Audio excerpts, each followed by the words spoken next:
ایک اور بات یہاں پتہ چلی کہ یہ بھی تھوڑا حیا کے خلاف مسئلہ ہے، لیکن آج کی نئی نوجوان نسل جو ہے اس میں بہت زیادہ مبتلا ہو رہی ہے، جس کو اورل سیکس کہا جاتا ہے. اور میں نے جیسے عرض کیا کہ شرعی مسائل میں چاہیے اور اس کو بیان کرنا یہ ہماری ذمہ داری ہے.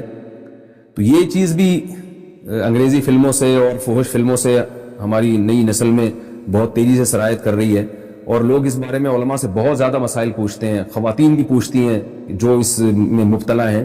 تو اس کا بھی مسئلہ اورل سیکس کے ذریعے اپنی خواہش کو پورا کرنا اس طور پر کہ ڈسچارج ہو جائے انسان عورت کے منہ میں، بیوی کے منہ میں، یہ بالکل حرام ہے، بالکل ناجائز ہے، کیونکہ منی ایک غلیظ اور ناپاک اور گندگی ہے اور ناپاک اور نجس چیز ہے.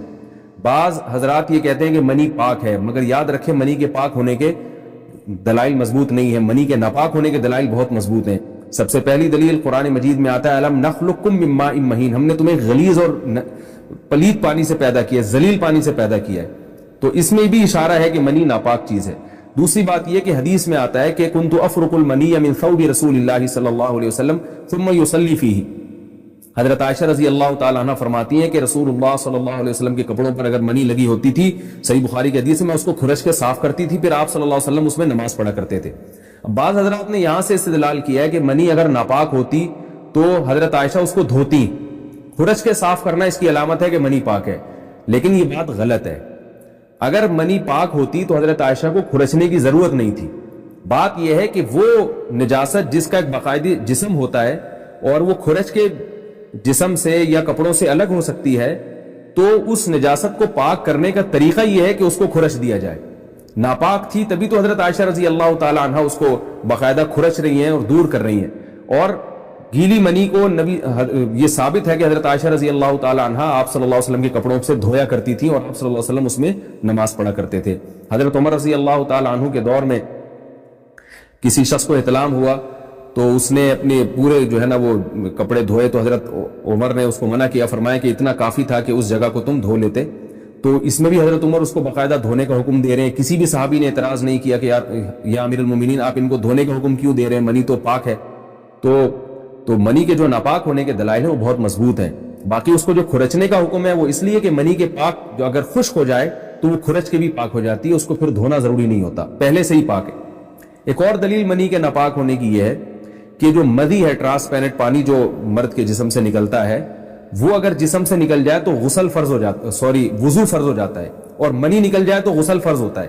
اب یہ کیسی بات ہے کہ مدی کے نکلنے سے جس سے وضو فرض ہو رہا ہے وہ تو ناپاک ہے، اور منی نکلنے سے جب غسل فرض ہو رہا ہے بڑی والی طہارت، اس کو ہم پاک قرار دیں.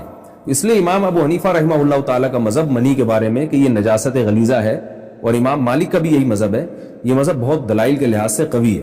تو اس لیے عورت کے منہ میں ڈسچارج ہونا یہ بالکل حرام ہے، ناجائز ہے، گندگی ہے، اسلام میں اس کی قطعاً اجازت نہیں ہے.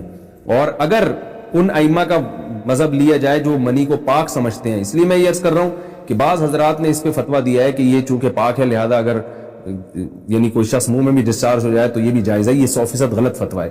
اس لیے کہ جو حضرات اس کو پاک کہتے ہیں وہ بھی اس کو خبائث میں داخل کرتے ہیں، حرام چیزوں میں داخل کرتے ہیں. اس کا کھانا یا اس کا منہ میں ڈالنا وہ بھی جائز نہیں کہتے. تو اس لحاظ سے بھی یہ ناجائز ہے اور بہت ساری بیماریوں کا ذریعہ بھی ہے.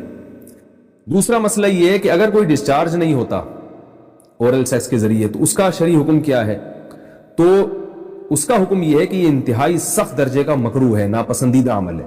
اور اس کے سخت درجے کے مکروہ اور حرام نہیں ہے لیکن بہت زیادہ ناپسندیدہ اور شریعت کے مزاج کے بالکل خلاف ہے. اور اسلامی کلچر میں اس کا کوئی تصور نہیں تھا. یہی وجہ ہے کہ فقہاء کرام کے ہاں اس چیز کا تذکرہ بہت ہی محدود پیمانے پر ملتا ہے. یہ اس کی علامت ہے کہ مسلمان معاشرہ اس چیز سے بالکل بھی واقف نہیں تھا کہ یہ کیا ہوتا ہے. تو یہ چیز غیروں سے آئی ہے، غیر مسلموں سے ہمارے معاشرے میں جو ان کی موویز دیکھ کے، فحش فلمیں دیکھ کے نوجوانوں میں اس چیز نے سرایت کیا. ورنہ یہ انسان طبی طور پر اس عمل سے بہت زیادہ نفرت کرتا ہے. کوئی بھی شریف الطبع آدمی ذہنی طور پر اس کے لیے تیار نہیں ہوگا.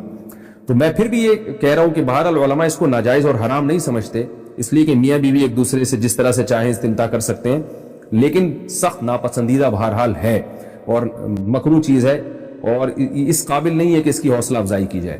یہ اس کے بارے میں ہے کہ جب یعنی جو ہے وہ ادخال کیا جائے اس فم کے اندر، اس جو ہے مرد اس میں باقاعدہ جو ہے وہ تلذذ حاصل کرے. اگر ایسا نہ ہو بلکہ باہر سے استمتاع کیا جائے, جیسے بعض جگہ ایسا ہوتا ہے کہ کیا نام ہے, عورت کو اس چیز سے گھن آتی ہے کہ وہ اپنے منہ میں اس گندگی کو لے کر جائے, تو پھر بعض شوہر زوجہ کو مجبور کرتے ہیں کسنگ وغیرہ پر, تو یہ کم درجے کی کراہت ہے.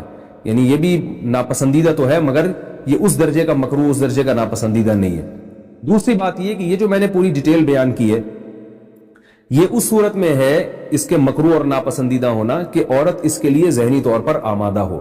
یہ بات خوب یاد رکھیں, اگر عورت کو اس عمل سے گھن آتی ہے تو پھر مرد بیوی کو اس کام پر مجبور ہرگز نہیں کر سکتا, کیونکہ یہ نکاح کے جو ایگریمنٹ ہے, مقتضیات ہیں, اس کے خلاف ہے. یعنی یہ اس میں داخل نہیں ہے. عورت اپنے آپ کو ہم بستری سے تو نہیں روک سکتی, مرد جب چاہے گا بیوی سے ہم بستری کر سکتا ہے, عورت کو اجازت نہیں ہے. لیکن خاص اس عمل سے عورت مرد کو روک سکتی ہے اگر وہ ذہنی طور پر اس